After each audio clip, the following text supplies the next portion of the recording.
Y hoy quiero hablar acerca de una familia muy interesante, porque, mire, cuando vemos la historia bíblica, una de las cosas que nos asombran es cómo Dios usa a la gente imperfecta, ¿no?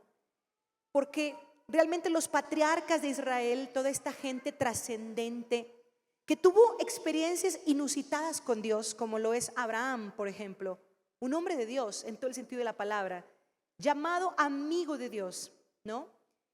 También tuvo momentos muy complicados en su vida, momentos en donde cometió ciertas fallas, una persona falible, una persona que tuvo sus crisis de fe también, a veces quiso ayudarle a Dios y debido a esa ayudada que le quiso dar a Dios, tenemos un conflicto milenario en la humanidad, un conflicto de Medio Oriente entre israelíes y palestinos, entre los hijos de Isaac y los hijos de Ismael. Y esta clase de cosas que suceden, ¿no?, en la vida de esta gente trascendente, ¿cómo desataron conflictos milenarios?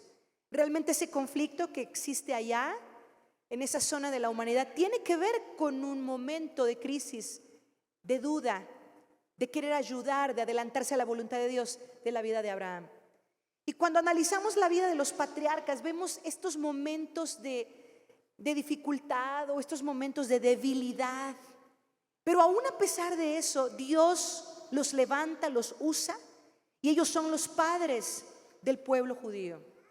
Abraham, Isaac y Jacob. Sin embargo, hay un hombre en la historia bíblica cuya vida, diríamos de manera coloquial, se cuece en otro traste, en otra cazuela. En el libro de Génesis hay una historia de un hombre que, a diferencia de estos tres grandes patriarcas, no figura en la lista de patriarcas, y es un hombre cuya vida fue casi perfecta. Y cuando analizamos la vida de este hombre, los sufrimientos de este hombre, la conducta de este hombre, el carácter de este hombre, realmente nos conmovemos ante la pureza de su corazón. Y me estoy refiriendo a un hombre llamado José. Una historia de destino única. Una historia que cuando la lee hasta el inconverso, hasta el que no cree, las fibras más profundas del corazón se le mueven. Porque vaya que esta persona tenía razones en la vida para a lo mejor haber vivido resentido, amargado. Y lo vemos como un hombre que nunca pierde la visión, nunca pierde su propósito, nunca pierde la pureza. Tiene una vida casi perfecta. Años atrás le preguntaron a un estudioso, a un rabino muy importante del pueblo judío, le dijeron: ¿por qué será que José no está en la lista de los patriarcas de Israel? ¿Acaso no se la merecía más que Abraham? ¿Acaso no se la merecía más que Jacob, que fue un suplantador, que hizo ciertas trampas por ahí? ¿Acaso no se la merecía más que Isaac, que en realidad heredó la bendición y solo agarró lo que le tocó, pero no fue tan trascendente como su padre Abraham? Le decían a este rabino: ¿por qué José, habiendo sido un hombre tan puro, tan excelente, tan entregado, por qué Dios no puso a José como un avot, como un padre de Israel? ¿Por qué no?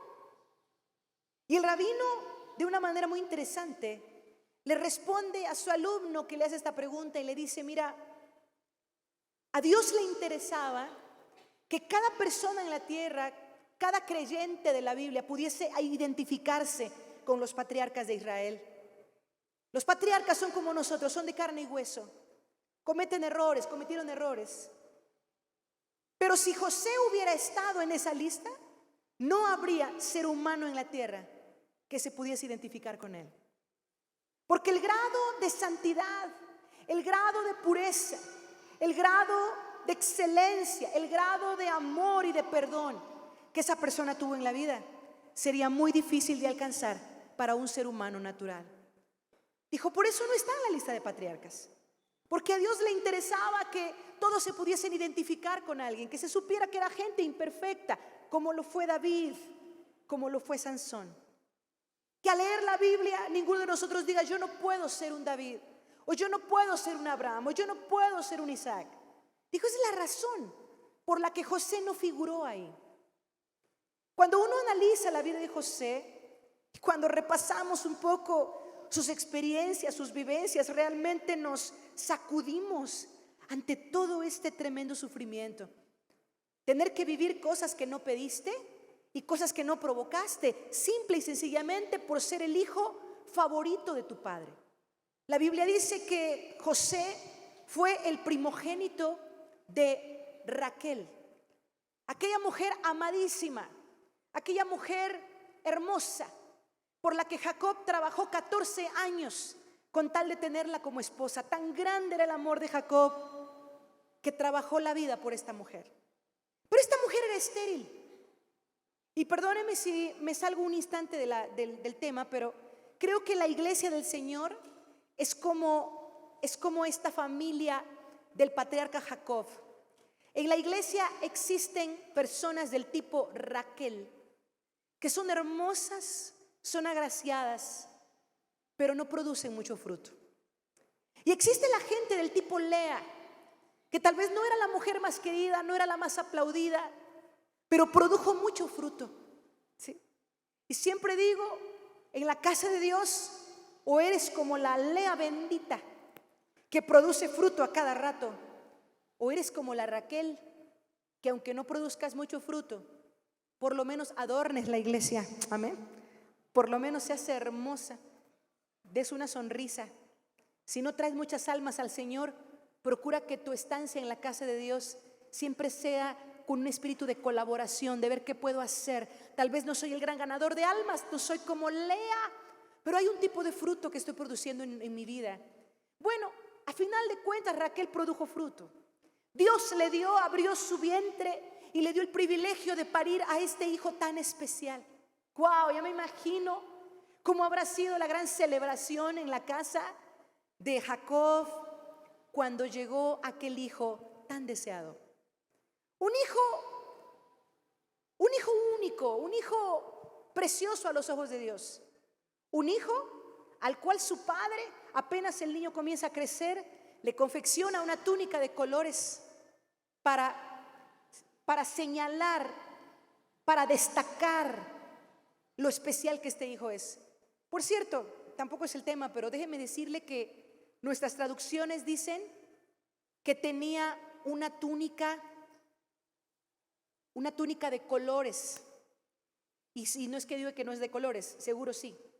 Pero lo que la versión original en hebreo dice es que la túnica de José era un ketonet pazim. Esas son las palabras que usa. Dice que era una túnica de mangas amplias, de amplitud. Era una túnica amplia. Esa es la característica que en el idioma hebreo nos da de la túnica de José. Ketonet pazim, una túnica de mangas muy amplias. Y eso me llama la atención, porque darle a alguien una túnica de mangas amplias habla de la amplitud de la conciencia, de la visión, de la misericordia, del perdón, del propósito, de la capacidad de recibir. Una túnica de mangas amplias te permite la movilidad. Una túnica de mangas amplias te permite extenderte a lo que no está al alcance de otros. O sea, esto es algo profético. Los padres debiéramos de preocuparnos de darles a nuestros hijos una túnica ketonet pazim, una túnica de mangas amplias. Y no hablo en lo natural. ¿Cuál es la visión que tú le siembras a tus hijos? ¿Les dices no vas a poder? ¿Le dices tienes que acabar en el mismo trabajo que yo? ¿O le dices tú vas a llegar tan lejos como nunca te lo puedas haber imaginado? Cuando tu hijo te habla de sueños inalcanzables, tú le puedes decir tú lo vas a lograr en el nombre del Señor. Esto es interesante. Como padres le estamos dando a nuestros hijos túnicas apretadas a la economía, a la escasez, a la limitación, o les estamos haciendo creer que todos los sueños son posibles en Dios, amén, y que todo lo que Dios revela, Él lo puede dar. Esto a mí me impacta, porque tal vez el que haya tenido una túnica de colores no tiene mucho sentido, pero cuando leo en hebreo dice, era una túnica de mangas anchas. Era algo que estaba provocando ya proféticamente en el niño la capacidad de creer más allá. No, por nada me siento limitado, por nada me siento detenido, sino me puedo extender a lo que está delante.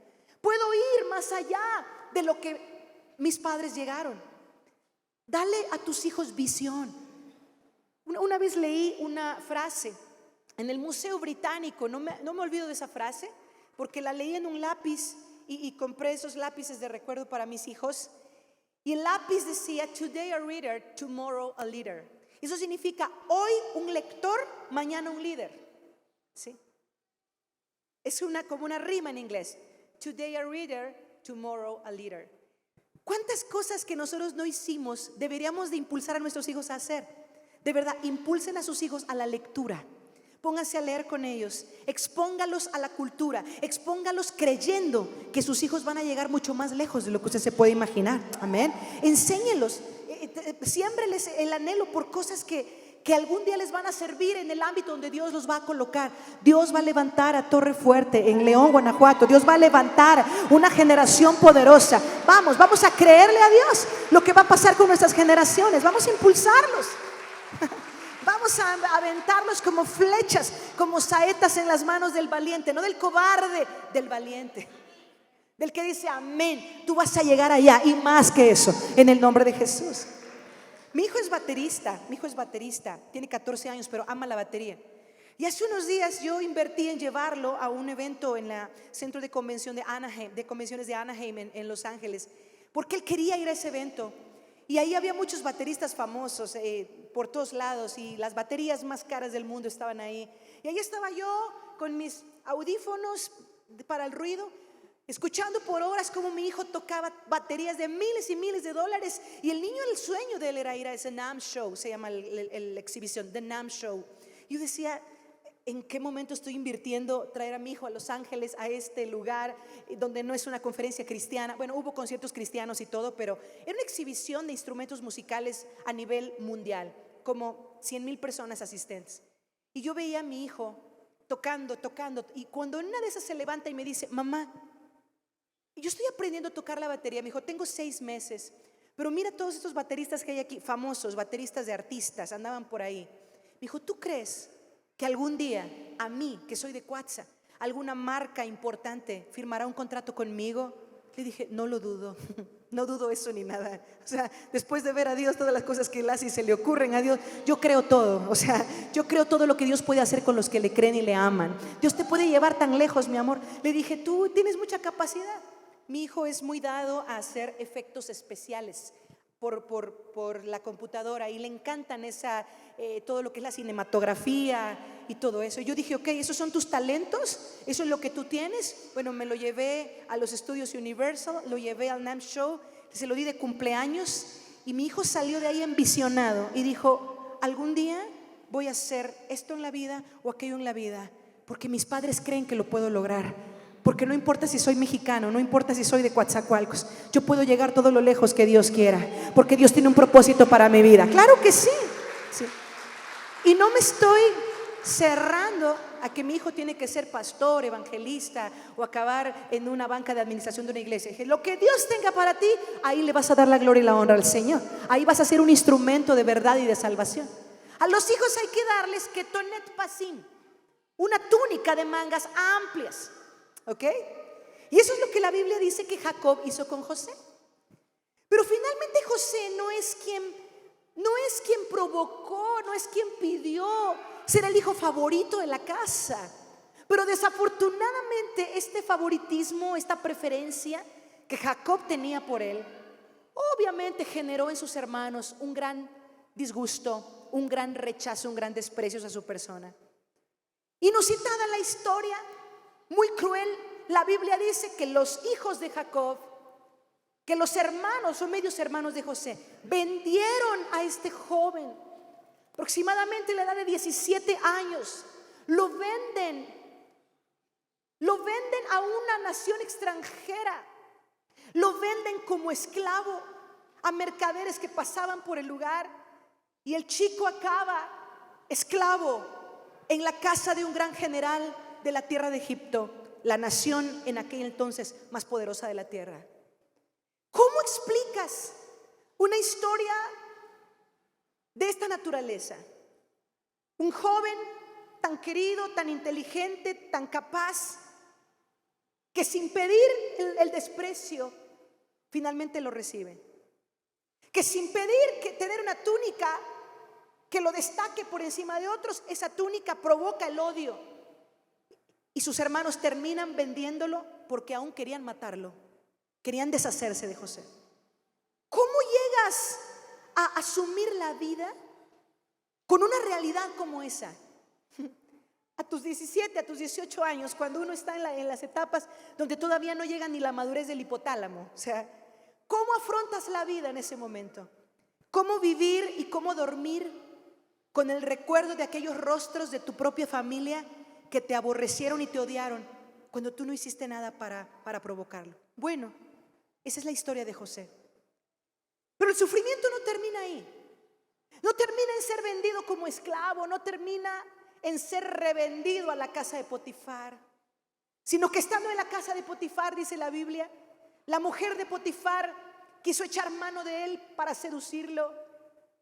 Y aquel joven temeroso del Señor, aquel joven cuyos principios eran tan profundos, cuyo temor de Dios era tan real, prefiere huir y dejar su túnica ahí que pecar contra Dios. Y debido a su santidad y debido a su temor de Dios, acaba acusado de violación, de abuso sexual, y es enviado injustamente a la cárcel de Egipto. Parece que la historia se ponía cada vez peor. Parece que en esta historia no había como una mejoría, ¿no? Pasas de rechazado a esclavo, a siervo, a preso. Y en esa prisión oscura, ¿cuántas noches José no habrá pensado tal vez en quitarse la vida? No lo sé. ¿Cuántas veces la depresión no habrá querido tocar su alma? ¿Cuántas veces no sintió el terrible látigo de la soledad? Porque no estuvo un día ni dos. Fueron largos días, largas noches y largos años. Lo mejor de su vida, sus mejores tiempos, su juventud, derramada en un proceso de sufrimiento. Pero Dios, que es un Dios de justicia y de recompensas que llegan a tiempo, se encarga de que José casi que de la noche a la mañana pase de ese estatus tan bajo, tan vergonzoso, a ser catapultado a una de las posiciones más increíbles, el segundo de Faraón. Usted sabe la historia. José sale de la cárcel recomendado como intérprete de sueños y llega ante la corte de Faraón e interpreta los sueños de Faraón. Faraón se da cuenta de la enorme sabiduría, de la enorme inteligencia, del don de Dios que hay en este muchacho, y le otorga el puesto más importante de todo el imperio, de toda la nación. Él lo hace gobernante y solo Faraón estaba por encima de José. ¡Wow! Otra túnica, otra vestidura, ¿no? Una vestidura impresionante. Ayer eras nada, ayer eras preso, ayer estabas acusado de violación, pero hoy estás en la posición más alta que cualquier hombre hubiera podido desear. La Biblia dice que incluso le otorgaron otro nombre, se llamaba Safnat Panea. Ya nunca más se le dijo Joseph, ahora era Safnat Panea. Y la Biblia dice que estando en esa situación, José contrae matrimonio con una mujer llamada Asenat, una mujer egipcia llamada Asenat, y con ella comienza la historia de esta familia de la que hoy voy a hablarle. Y de todo esto que he dicho es solo como un contexto de lo que ahora viene, porque realmente la historia de José a mí me llama mucho la atención, no solo por ser una historia de destino, de perdón, de misericordia, sino por lo que pasa con sus hijos. Y yo le he titulado a este mensaje: que Dios te bendiga como Efraín y Manasés. Que Dios te bendiga como Efraín y Manasés. Y usted dirá, nadie de ustedes dijo amén. No saben si los estoy maldiciendo o bendiciendo. Como que si yo les dijera que Dios te bendiga como a Jabes, todos dirían amén. No, no. Pero lo que yo le estoy diciendo, que Dios te bendiga como Efraín y Manasés, ahorita usted va a ver el nivel que esas palabras tienen. Sí. Eso que yo le estoy diciendo, usted debería estar gritando, gloria a Dios, aleluya. Usted debería estar con las manos alzadas diciendo, yo lo agarro, yo lo recibo, yo lo tomo. ¿Sí? Y ahorita vamos a mirar por qué. Yo entiendo si todavía usted no le agarra sabor a eso, que Dios te bendiga como Efraín y Manasés. Porque no son personajes que normalmente mencionamos cuando bendecimos a alguien, ¿no? No, yo nunca he escuchado a un pastor diciendo que Dios te bendiga como Efraín y Manasés. No, no, no, yo nunca he escuchado eso.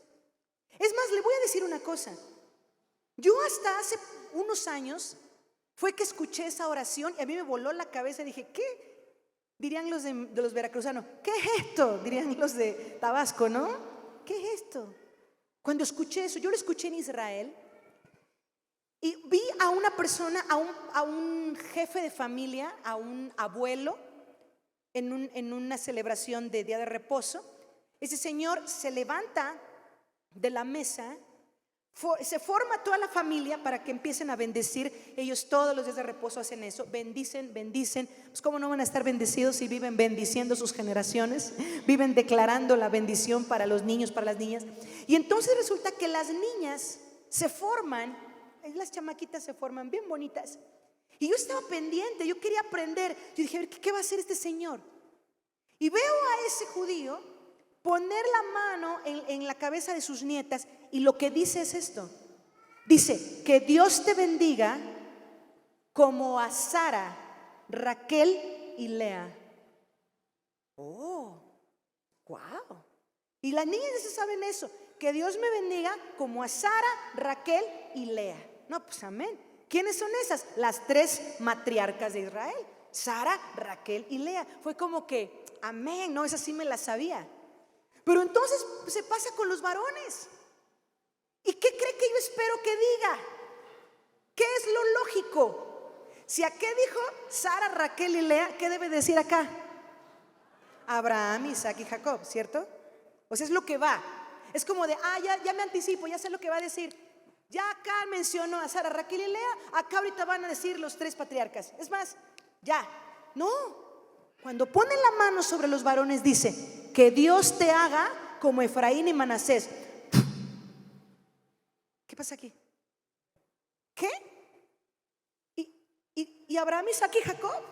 Y nunca los mencionó. Y pasa otro, que Dios te haga como Efraín y Manasés. Vámonos, que Dios te haga como Efraín y Manasés. Y yo digo, ¿qué es esto?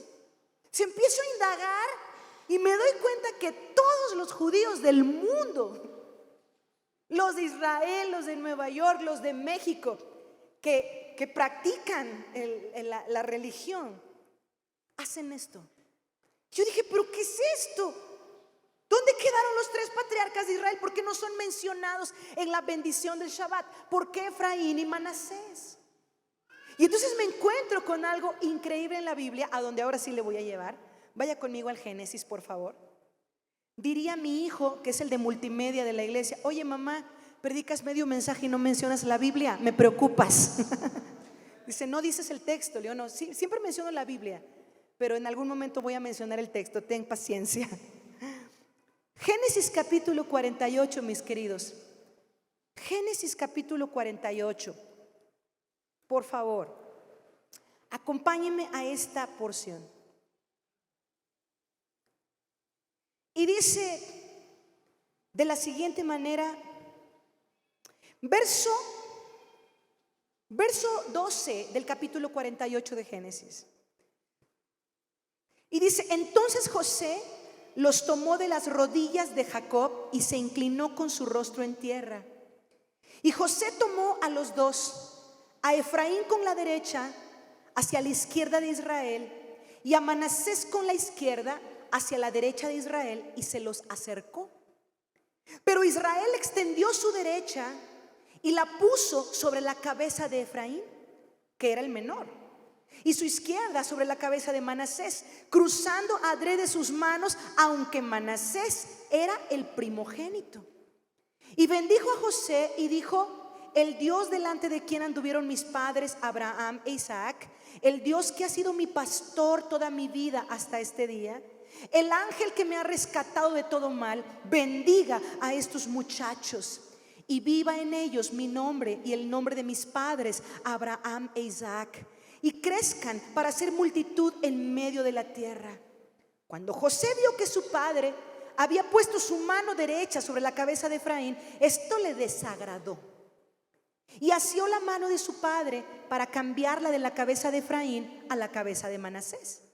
Y José dijo a su padre: no sea así, padre mío, pues este es el primogénito, pon tu derecha sobre su cabeza.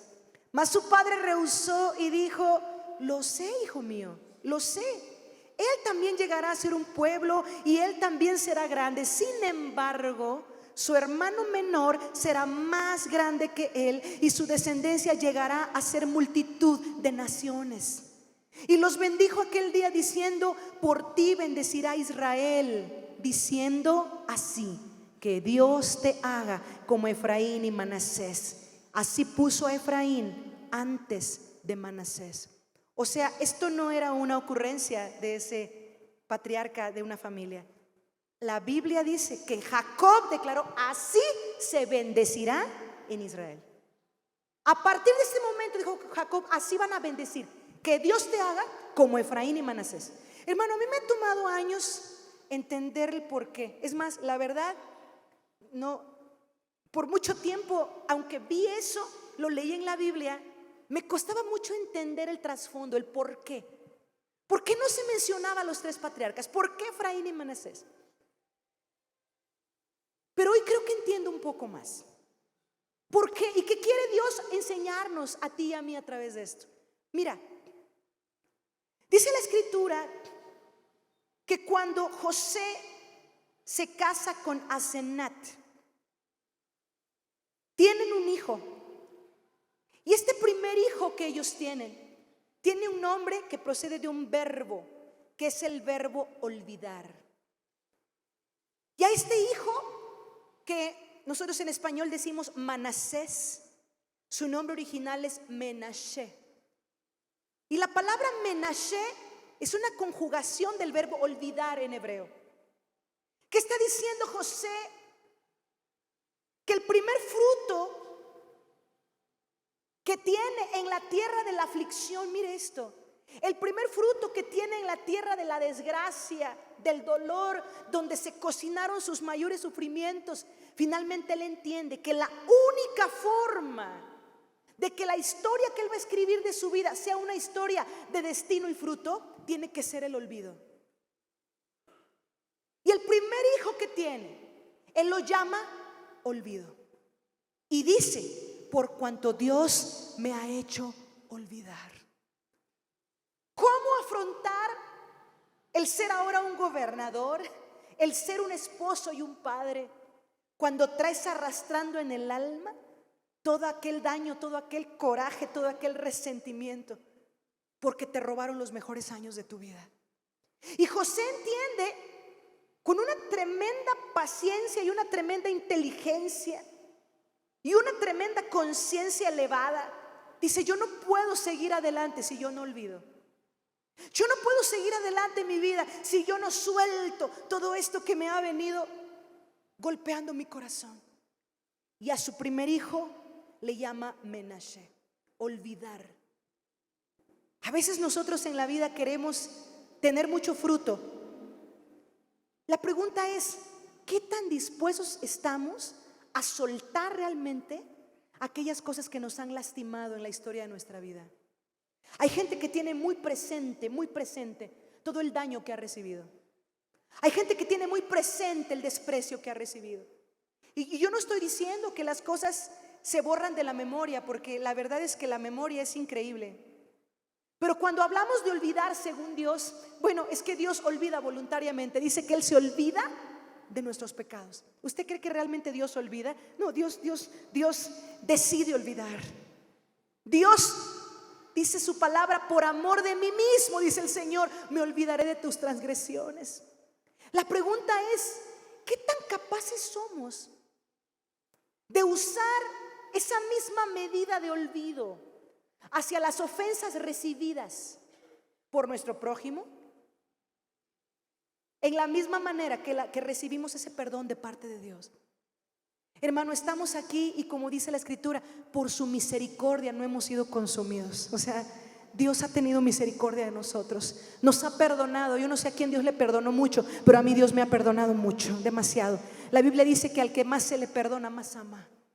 Yo no sé qué tan pecador te sientes tú o qué tan pecador sientes que fuiste, pero hermano, fuimos muy pecadores y seguimos siendo. Por misericordia somos tenidos como hijos e hijas de Dios, y por la sangre del Cordero somos llamados hijos del Dios Todopoderoso. Hermano, tenemos una silla en la mesa del Rey y somos llamados príncipes del Señor, pero realmente nuestra naturaleza es de pecado. Amados, sin embargo, es difícil para el ser humano entender el valor, la importancia del olvido, de soltar verdaderamente. El apóstol Pablo decía: ciertamente me olvido de lo que queda atrás y entonces puedo extenderme a lo que está delante. Pero recuerde que a José le habían dado una túnica ketonet pasim, una túnica de mangas amplias, una túnica que representa la capacidad de extenderte a lo que está delante. ¿Cuántas veces como padres no nos damos cuenta cómo sembramos en nuestros hijos el coraje hacia personas con quien ellos no tienen ningún problema? ¿Sí? Qué terrible. Mire, yo me acuerdo, permítame contarle esto, hace años nosotros teníamos una amistad muy linda con ciertas personas que por cosas se rompió esa amistad, hace mucho tiempo. Mi niña Leisha estaba chiquitita y yo recuerdo que cuánta bendición esa familia fue para mi hijita y para mí. Cuando yo fui mamá por primera vez, yo me sentía muy solita aquí en Aguascalientes. Yo vivía en Aguascalientes por 15 años. Y cuando mi primer bebé llegó, mi mamá no pudo llegar desde Coatzacoalcos porque la bebé se me adelantó. Por razones que no recuerdo, mi hermana no pudo estar conmigo. Y para mí era muy complicado estar teniendo a mi primera hija en una ciudad extraña, muchos kilómetros lejos de mi casa. Me sentía sola, pero esta familia de amigos estuvo conmigo. Posteriormente, nosotros nos convertimos en pastores y a veces es complicado trasladar de la relación de una naturaleza a otra, porque esas personas eran amigas cercanas y de momento tuvieron que ser ovejas. Y creo que tanto a ellos como a nosotros nos costó trasladar la relación a ahora ya no eres solo mi amigo, ahora te tienes que sujetar a mí. No sé si me explico. Por eso no se ofendan, pero los pastores, una de las claves de la sabiduría de ser un pastor, no debes ser amigo de tus ovejas. Puedes tener pues relaciones lindas, cordiales, pero amistad, debes tener con personas que pueden entender tu posición, tus conflictos. Las ovejas siempre serán hijos, y a los hijos tú no les puedes ir a echar encima tus conflictos. A ellos hay que continuamente ayudarlos y levantarlos. Por eso oren por sus pastores, amen a sus pastores, porque los pastores podremos siempre tener una sonrisa en la boca, pero muchas veces pasamos momentos de soledad, porque nuestros amigos los contamos con los dedos de las manos. Es la verdad. Y sabe, esa familia se fracturó la relación. No digo que fue culpa de ellos o de nosotros, simplemente se fracturó la relación. Y resulta que al cabo de los años, mire, pues en los álbumes de fotografías siempre salía esa familia, salía mi Elisha de bebecita siendo cargada por ellos. Y ella me preguntaba: mamá, ¿y dónde están estos hermanos? Le dije: mi amor, ya no los hemos visto. Pasaron como 10 años y nunca los volvimos a ver. ¿Y sabe algo? Aunque habían habido roces fuertes y situaciones que habían golpeado la nuez, yo nunca le hablé jamás una cosa nociva a mi niña de personas con las que había tenido problemas. Al cabo de los años, en algún gran evento aquí en el Bajío, yo me encontré con esa hermosa familia, a la que hoy amo y bendigo, y de verdad hasta los extraño. Y ellos llegaron a verme a donde yo estaba en una sala VIP con mi hija Elisha ya crecida. Y ellos llegaron con cierto temor. A lo mejor dijeron: Sachiel no nos va a saludar, porque nos peleamos con Sachel, nos disgustamos hace años. Y cuando yo salgo con una gran sonrisa de verlos, lo más impactante para ellos, que se soltaron a llorar, es que mi hija ya grande sale corriendo a verlos, como a un familiar que hace tiempo que no ve, los abraza, los besa, y ellos se asombran. Como decir, que nunca le contaste a la niña que nuestra amistad se rompió. Y es como ¿por qué? O sea, ¿por qué los hijos tienen que heredar los conflictos de los padres? ¿Por qué?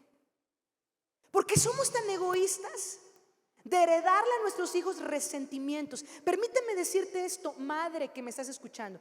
La Biblia nos habla de dos raíces nada más. Una, la de amor al dinero, que es una raíz paterna. La raíz de amor al dinero o de la codicia se hereda por la línea paterna, porque en la casa quien produce la ganancia, la riqueza, el dinero es el hombre. Y el hombre le cuesta dar. ¿Sí? A la mujer no le cuesta dar porque la mujer tiene una naturaleza dadora. Ella es una dadora de vida. ¿Sí? Ella es dadora. La mamá siempre cede, la mamá todo da. La mamá se despoja, es su naturaleza. ¿Sí?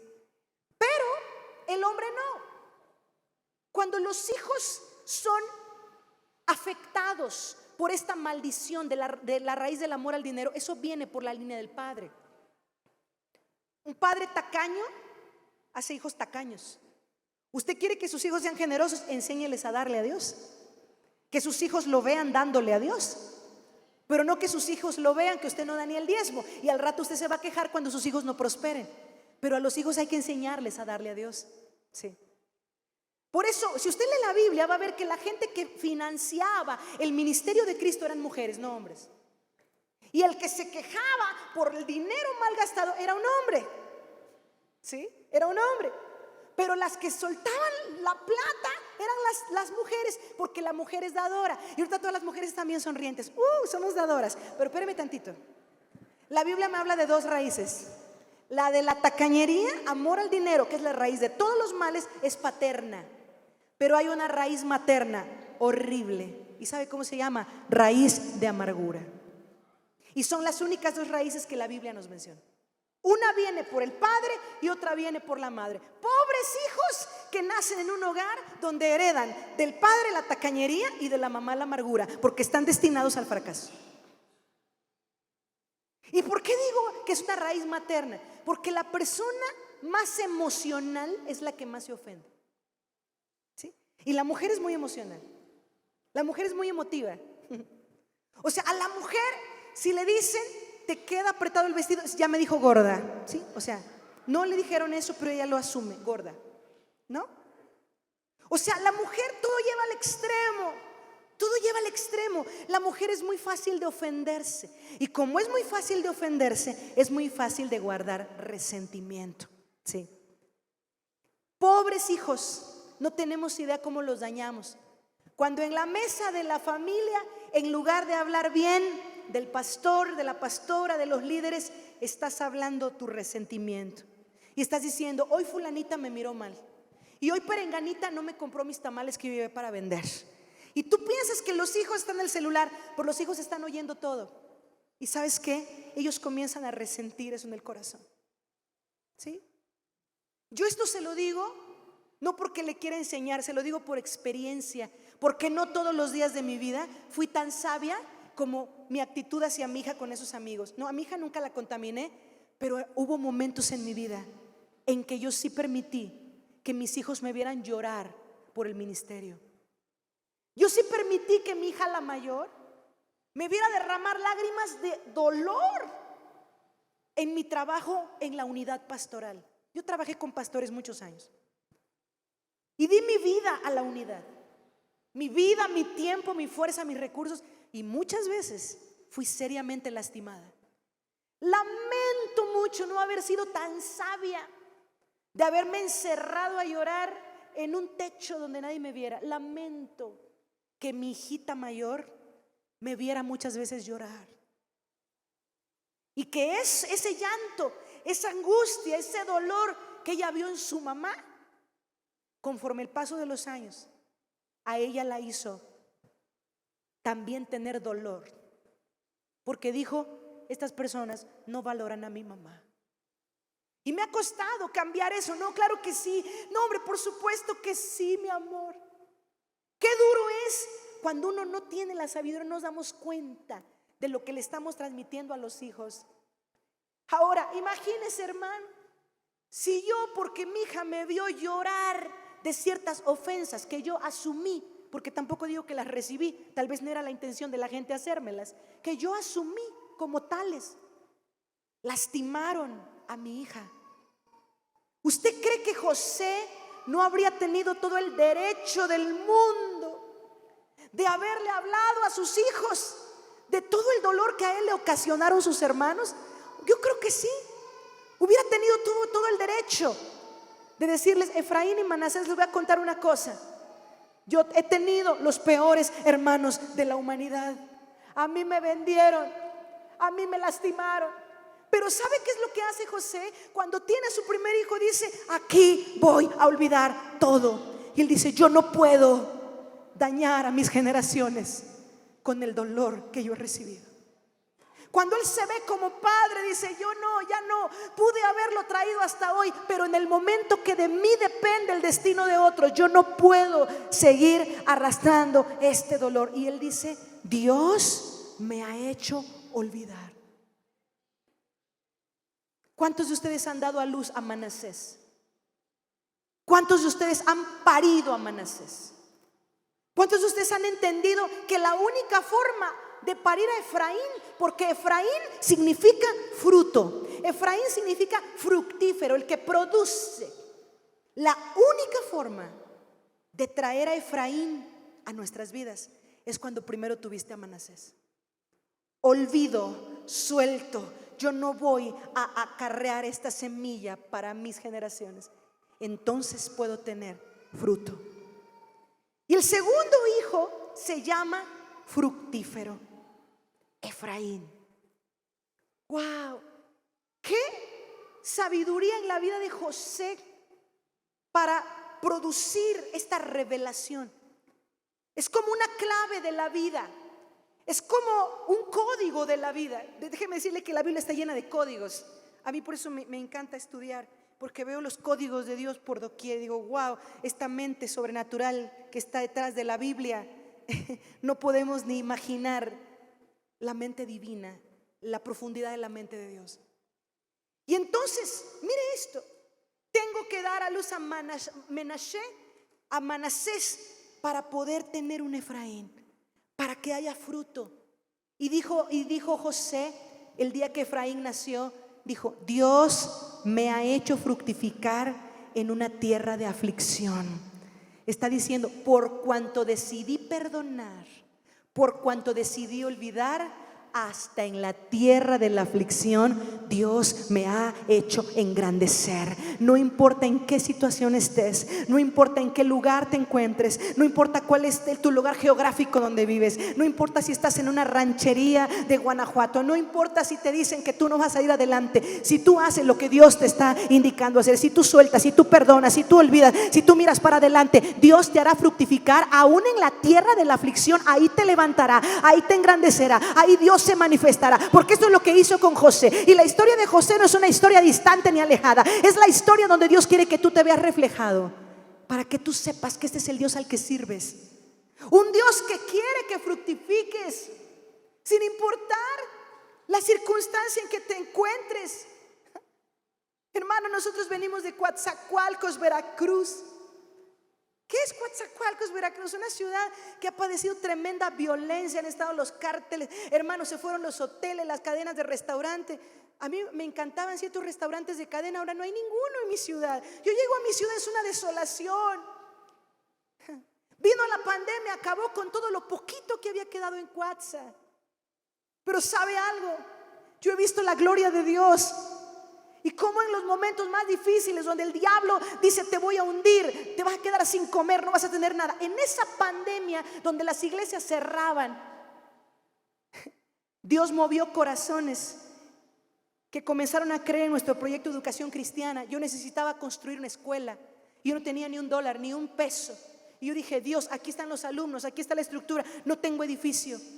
Dios, de una manera sobrenatural en la pandemia, Mientras dábamos clases online, movió el corazón de un ministerio de Canadá que nos bendijo y nos suplió el 50% de la construcción de todo un piso para nuestra escuela.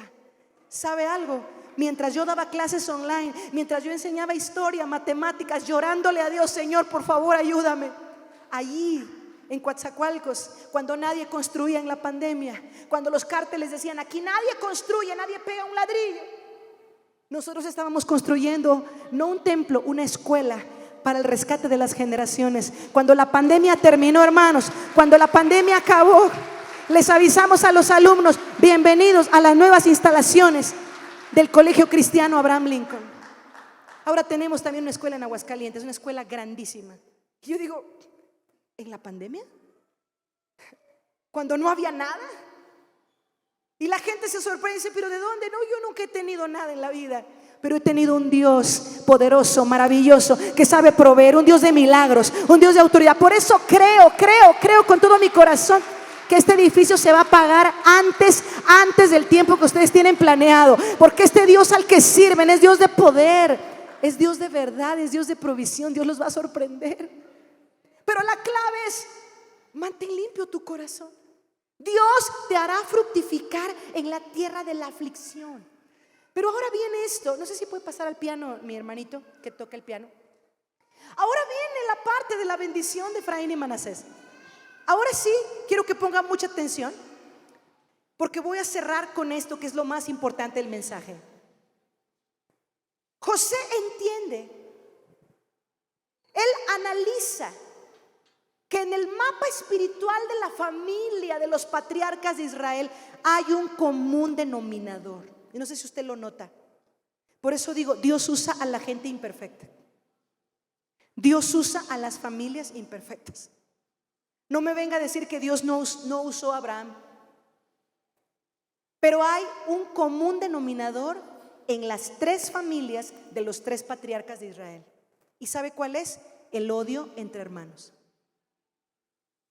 El odio entre hermanos. Los hijos de Abraham, Isaac e Ismael, odio entre hermanos. Un odio que termina en un evento muy desagradable, donde Sara le tiene que pedir a Abraham que eche a Agar y a Ismael de su casa.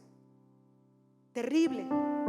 Dios en su misericordia sale al rescate de Ismael cuando está a punto de morir en el desierto y levanta de él una nación poderosa. Las naciones árabes vienen de Ismael, y vaya que son poderosas, son los dueños del petróleo del mundo. Pero el odio entre hermanos estuvo ahí. Viene Isaac, se casa con Rivka, con Rebeca, tienen dos hijos, Esaú y Jacob, y desde el nacimiento estos niños ya vienen encontrados, ya estos mellizos ya vienen peleando. Comienza la historia a pasar, sucede el asunto de la primogenitura, todo mal en la familia, hijos favoritos, hijos despreciados, y a final de cuentas el odio entre hermanos sigue presente.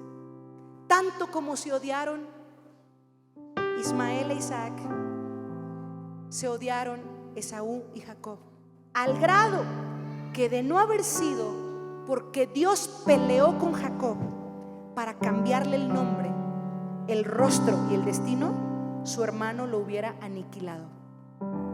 Dios tuvo que venir a la ayuda de Jacob, porque de Jacob vendría la descendencia de Israel.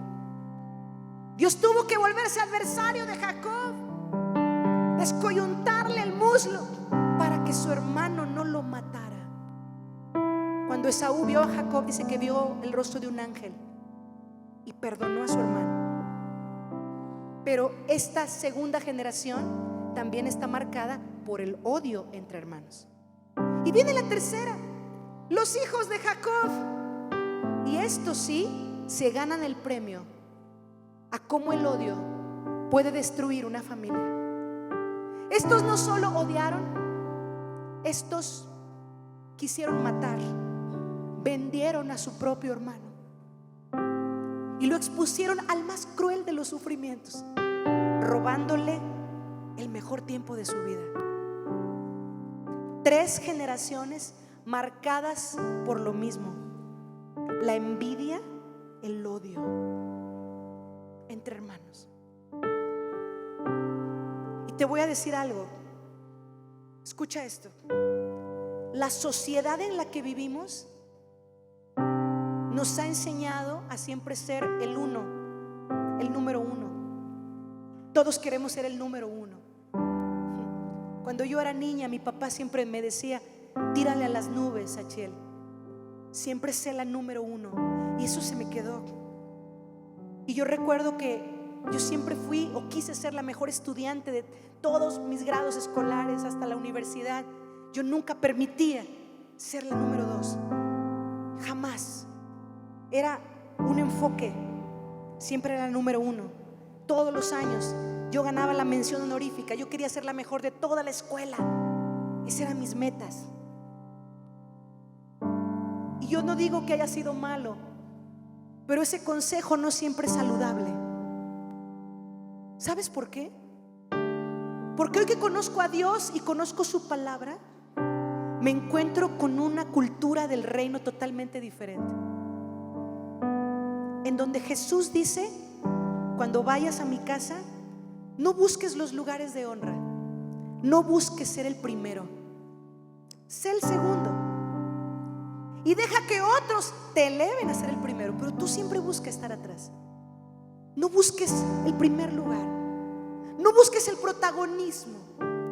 Yo he visto iglesias, grupos de liderazgos, pastores que pelean si no les dan lugar, si no mencionan su título, si no les dicen maestro en divinidad, licenciado en teología, si no le dan el lugar más preeminente de la conferencia, si no lo mencionan al final y lo honran. Hermanos, ¿quiénes somos nosotros? Hoy me pregunta: ¿cómo quiere que la presentemos? Como sea, como sea. Yo soy solo Sachiel. Soy pastora por misericordia. El pastor es mi esposo. Yo soy esposa de pastor. Es la verdad. No tengo muchas cualidades pastorales. Hay que ser muy paciente y muy poco revoltoso para ser pastor. Yo soy todo lo contrario. A mí usted me aguanta como predicadora, pero no me aguantaría como pastora. ¿Sí? Por eso me quieren más en cualquier lugar donde no es mi iglesia. Sí, es la verdad. Porque uno va y visita y dicen: ay, qué bonito que predica. Claro, pues sí, pero ya los que conviven contigo dicen: Padre mío, ayúdanos con esta señora, ¿no? Pienso yo. He visto tantos pleitos en la gente de Dios, porque nos metieron en la cabeza: tienes que ser el primero, gánale, que te mencionen a ti. Y nos sentimos ufanos: hoy mi hijo es el primero, hoy me mencionaron. Y todas esas cosas que nos dan como tanto valor. ¿Sabes qué me enseña la Biblia? Dios me rompió la cabeza con eso. Dios siempre escoge al segundo, no al primero. El primer Adán pecó. En el segundo Adán somos restaurados. Amén. En Jesucristo nuestro Señor y Salvador, que siendo el primogénito de toda la creación, no es el primer Adán, es el segundo Adán. Wow. Veo que entre Ismael e Isaac, Dios no escoge a Ismael, escoge a Isaac, escoge al segundo, al pequeño. Entre Esaú y Jacob, no escoge al primero, escoge al segundo. Y Dios viene escogiendo siempre al segundo. Extrañamente nosotros queremos ser el primero. Y a veces en la vida no nos importa a quién nos llevamos entre los pies, con tal de ser el primero. Pero ¿de qué sirve estar arriba cuando en tu corazón sabes que pisoteaste a otro? ¿De qué sirve ganar algo en la vida cuando sabes que lo obtuviste lastimando a otro?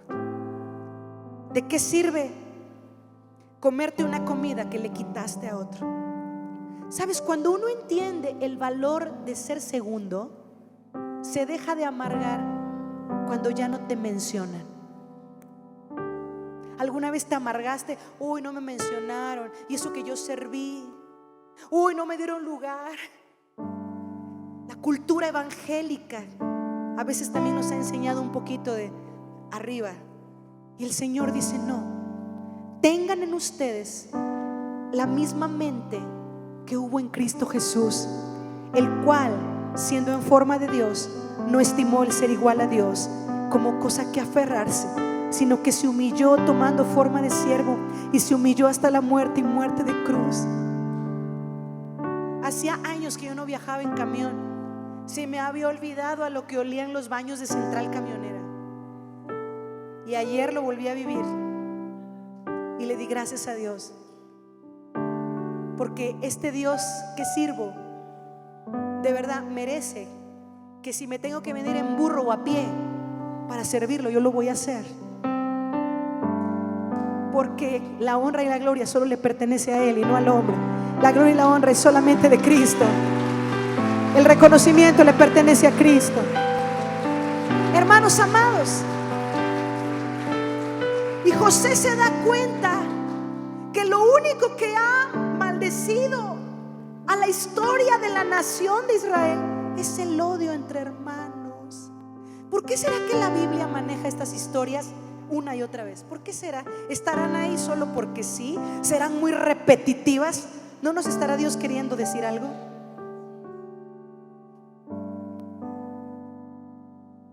Me senté en el vuelo de la semana pasada, Ciudad de México, Minatitlán, con una persona que pues yo no conocía. Me subo al avión, me siento, y la verdad yo platico mucho, hermano. Yo platico mucho. Platico con quien sea. Dicen por ahí, usted platica hasta con los mudos. Yo platico con el que se deja. Pobre mi esposo, Dios le ha dado paciencia a él, ¿verdad? Yo platico mucho. Y me subo, empiezo a hablar con la señora esa. Señora, ¿cómo está? ¿Cómo le va? Que si el clima, que si el retraso del vuelo, que bla, bla, bla, que aquí, que allá. Y claro, uno no viene a sacar la Biblia inmediatamente con una persona, pero Dios no se va de nuestra boca, Dios no se va de nuestra conversación. Y comienzo a decirle algo del Señor. Dios es bueno, Dios es lindo. Y me dice, ¿usted es cristiana? Y le dije, sí, soy cristiana. Soy pastora en realidad. Bueno, soy conferencista, soy predicadora, soy cristiana. Y dice la señora, yo soy de la religión tradicional. Ah, qué bueno. ¿Dónde está el problema? Dice, no, se lo aclaro, me dice. Porque las personas como usted rápido lo quieren evangelizar a uno. No, hombre, ¿qué ganas voy a tener de evangelizar a nadie si vengo cansadísima de predicar este fin de semana? No, señora, tranquila, yo no estoy haciendo la plática por evangelizarla. A mí me gusta conversar con las personas. Dios nos ama a todos. Dios es un Dios de amor y de misericordia, y nos llama a servirnos unos a otros sin importar de qué religión somos.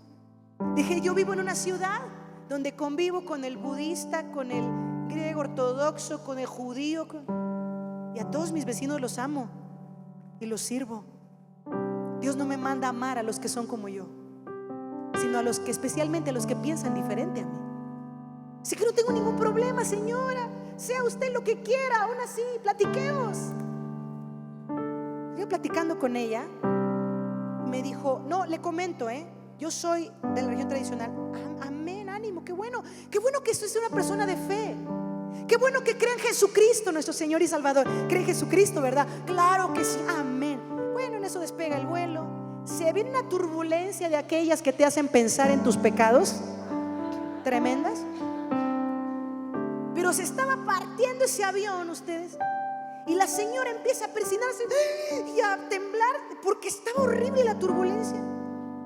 Y yo estaba tranquila, no porque tenga una super fe, sino porque ya he llegado al punto de decir, si se va a caer o no, ¿qué puedo hacer?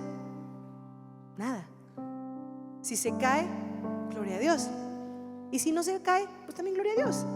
Pero llega el momento en que te das cuenta que la voluntad divina tú no la puedes alterar. Entonces ya te quedas así flojito y cooperando. Ya nada más dices, te amo, Dios. Pero ya no corres, ya no.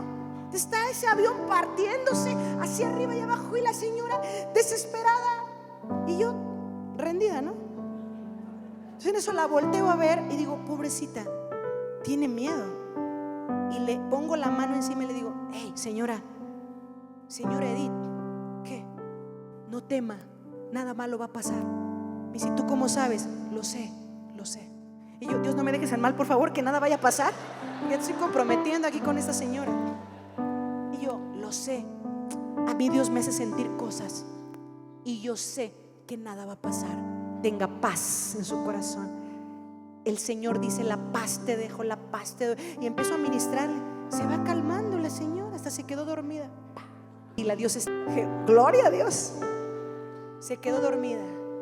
Dije, tranquila, Dios está aquí, Dios la ama a usted. ¿Cómo cree que se va a caer este avión? Tranquila, ahorita se soluciona. Y yo por acá, ahí te encargo, Dios, que no se va a caer el avión. No, de verdad, porque yo estaba así.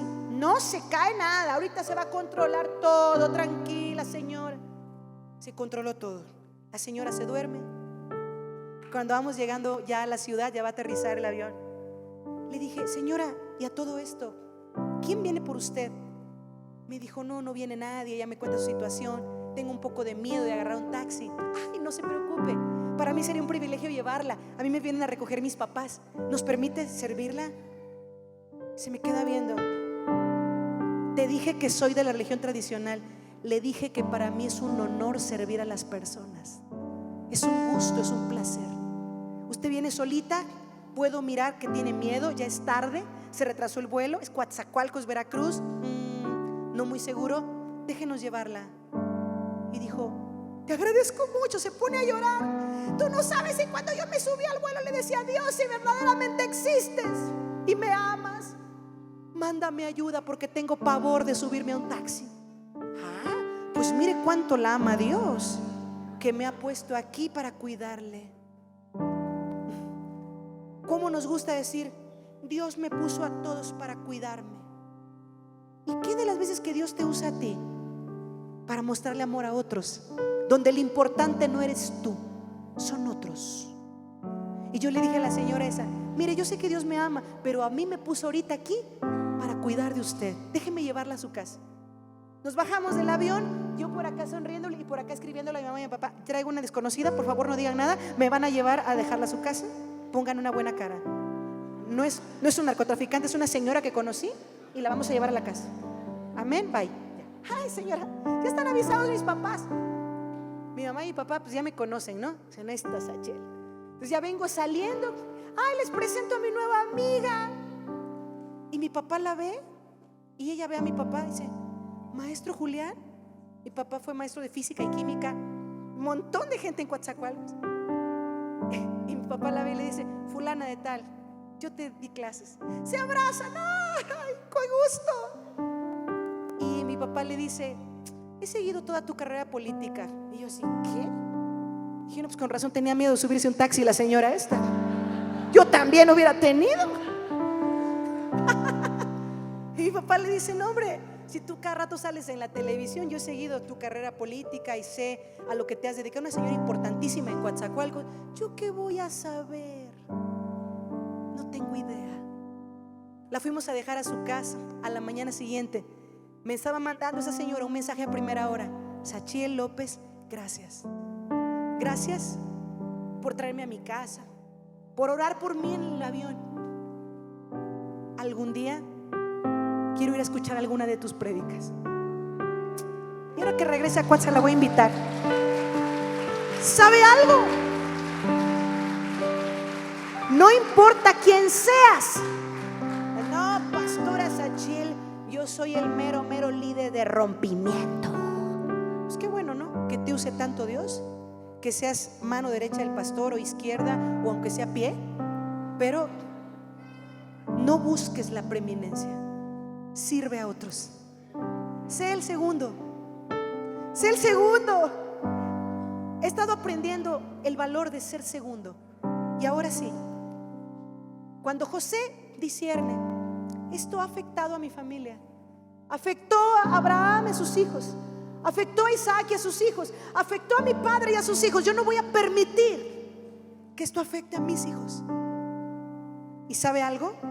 Si es que sus hijos conocieron la historia, que seguro la conocieron, ¿se imagina qué testimonio para Efraín y Manasés cuando José, su papá, perdona a sus hermanos, los trae a vivir a la tierra de Goshen, los mantiene, los bendice? O sea, ese es el testimonio que los hijos de José recibieron. Hijos amados, no importa el daño que hayas recibido, ten un corazón puro. No odies, olvida. No odies, perdona. Y entonces llega el momento en que ya Jacob está entrado ya también en años, ya no ve tan bien. Siempre bendecían cuando ya les fallaba algún sentido, no sé por qué. Y viene José con sus hijos para que papá los bendiga. Y Jacob hace algo impresionante. Le acerca a Manasés a la mano derecha y a Efraín a la izquierda para que Jacob haga esto nada más.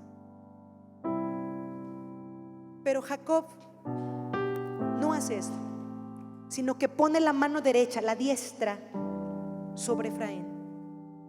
Y José se disgusta, dice: no, papá, te estás equivocando, papá. Papá, ese es el menor. Se los cambia de lugar y Jacob cruza las manos. Dice: no hay problema, puedo orar así o puedo orar así. No importa dónde me lo pongas, la bendición se la voy a dar al chico. Y Jacob dice: papá, te estás confundiendo. ¿Y sabe algo? Jacob se está dando cuenta que lo que él no pudo hacer, su hijo lo hizo. Sanó la herencia de sus descendientes, de sus generaciones. Jacob sabe que puede darle ahora la bendición a Efraín y que Manasés no va a resentirlo contra su hermano, porque hubo un padre entendido de cortar la maldición del desprecio y del rechazo de la casa de los hijos de Israel. Tremendo. Este es el momento, tal vez uno de los momentos más importantes de la Biblia. Por primera vez, señoras y señores, en toda la Biblia se le da la preeminencia al menor y el segundo lugar al mayor, y no hay conflicto. Se acabó el pleito, se acabó el odio, se acabó el rechazo, se acabó todo, porque hubo alguien que olvidó.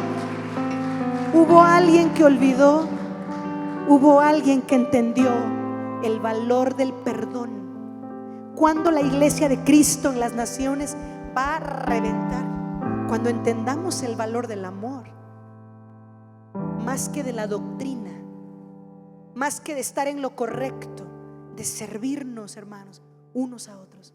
Hazme un favor, cuando a tu hermano Dios lo bendiga y lo levante, cuando a tu compañero Dios lo exalte más que a ti, gózate por eso. Abrázate de ser el segundo o el tercero o el cuarto. No busques ser el primero, porque el segundo es quien tiene la bendición. El que sabe ser segundo, Dios a su tiempo lo recompensará. ¿Sabes algo? Me encanta esta historia, y es por eso que cuando Jacob nota lo que José rompió, y que ahora por primera vez en la historia de esta familia sobrenatural se inicia un nuevo comienzo de perdón y de amor, ahora se puede escribir la historia del verdadero pueblo judío. Y dice Jacob: con esta bendición se bendecirá a los hijos de Israel. Milenariamente los patriarcas en Israel le dicen a sus hijos: que Dios te haga como Efraín y Manasés. ¿Qué significa esto? Que vivas libre de odio, que nunca envidies a tu hermano, que nunca busques la preeminencia, que estés donde estés, sepas que la bendición del Señor está contigo, sepas que eres importante y especial para Dios, y vivas con un corazón libre, con un corazón puro, con un corazón que sabe olvidar y por tanto fructificar. Lo que les estoy diciendo parece el mensaje más simple de la vida, pero es más poderoso de lo que cualquiera de ustedes puede imaginar. Si lo ponen por obra, van a ser una iglesia que va a escribir la historia del Bajío.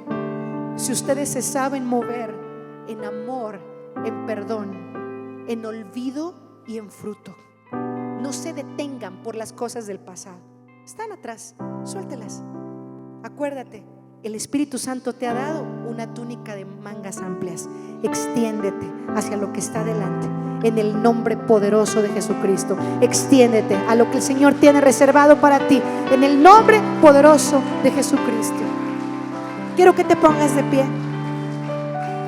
Y yo quiero orar por ti esta tarde. Si gustas venir con tu familia, ven aquí al altar. Quiero orar un minuto por ti nada más. Quiero declarar esta palabra sobre ti.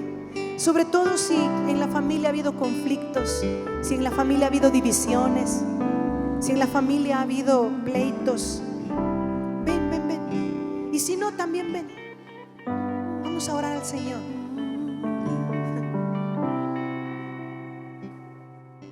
Qué privilegio estar con ustedes. Padre, gracias por estas familias. Abraza a tu familia ahí donde estás, a tus hijos, a tu esposa, a tu hermano, a tu hermana. Padre, tú tienes planes con las familias de la tierra. Te doy gracias por estas maravillosas familias, Padre, que tú has levantado aquí en León, aquí en el Bajío, para gloria de tu nombre. Permite que estas familias se puedan levantar en un nuevo sentir de perdón, de misericordia, de gracia. Padre mío, que el pasado quede atrás y que el dolor del pasado se olvide. Que podamos alumbrar a Manasés, para después tener el gozo de Efraín, del fruto en la tierra de la aflicción. Bendigo a mis hermanos y hermanas. Te pido que el corazón de ellos se pueda mantener en pureza, en santidad, a pesar de muchas veces recibir golpes y latigazos que no los podemos evitar en este paso por la vida. No podemos evitar el ser lastimados, ofendidos, pero sí podemos decidir vivir en libertad, Señor. Sí podemos decidir extendernos hacia lo que está delante y soltar lo que queda atrás. Y hoy decidimos esto en tu nombre. Lo que dice el apóstol Pablo: me extiendo al premio del supremo llamamiento de Dios en Cristo Jesús. No me voy a detener por el pasado. Suelto el pasado. Hoy alumbro por la fe a Manasés, porque Dios me ha hecho olvidar mi aflicción. Porque es Dios quien me hace fructificar. Padre, que en nuestras familias no haya odio, que en nuestras familias no haya separación, que en nuestras familias no haya contiendas, que en nuestras familias haya perdón, aun cuando las cosas no sean tan perfectas como esperamos. Que en nuestras familias haya entendimiento y perdón. Te lo ruego, Señor. Que no le heredemos a nuestros hijos odios, que no les heredemos venganza, que no les heredemos espinas ni abrojos, que les heredemos perdón y misericordia, como José le heredó esto a Efraín y Manasés. ¿Cómo podrían haberse odiado uno a otro? Con tremendo ejemplo de perdón que su padre les dio. Ayúdanos a entender esta verdad y que podamos caminar en esta palabra. Hoy perdonamos a todos los que nos han ofendido y vamos a salir de esta reunión con el corazón limpio, con el corazón puro, deseando el bien y no resintiendo contra nadie, porque tú nos has amado con amor eterno. Te damos la gloria, Señor.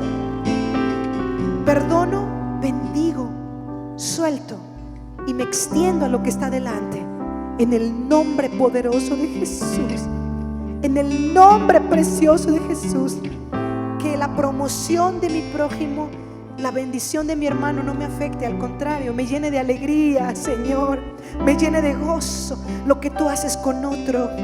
Porque si lo haces con otro que pertenece al cuerpo de Cristo, indirectamente también lo haces para mí. Gracias por ser tan lindo y tan bueno, Señor, y por darnos el ejemplo de tu Hijo amado, que siendo rey se hizo siervo por amor.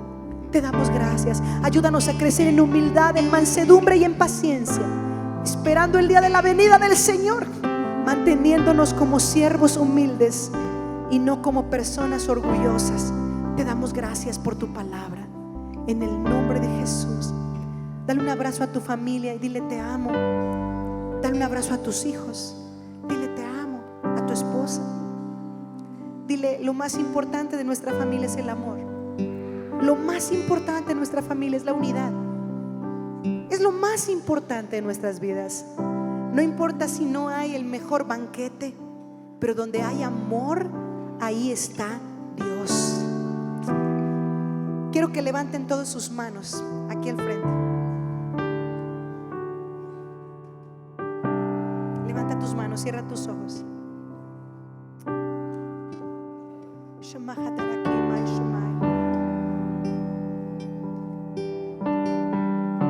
El Dios delante de quien anduvieron nuestros padres Abraham e Isaac, el Dios que ha sido nuestro pastor toda nuestra vida hasta este día, y el ángel que nos ha rescatado de todo mal, les bendiga a ustedes y viva en ustedes el nombre del Señor y el nombre de nuestros padres Abraham e Isaac, y que todos ustedes como iglesia Torre Fuerte crezcan para ser multitud en medio de esta tierra. Que el Señor les haga a cada uno como Efraín y a Manasés, que los haga olvidar y los haga fructificar. En el nombre precioso del Hijo de Dios, yo los bendigo y decimos amén y amén.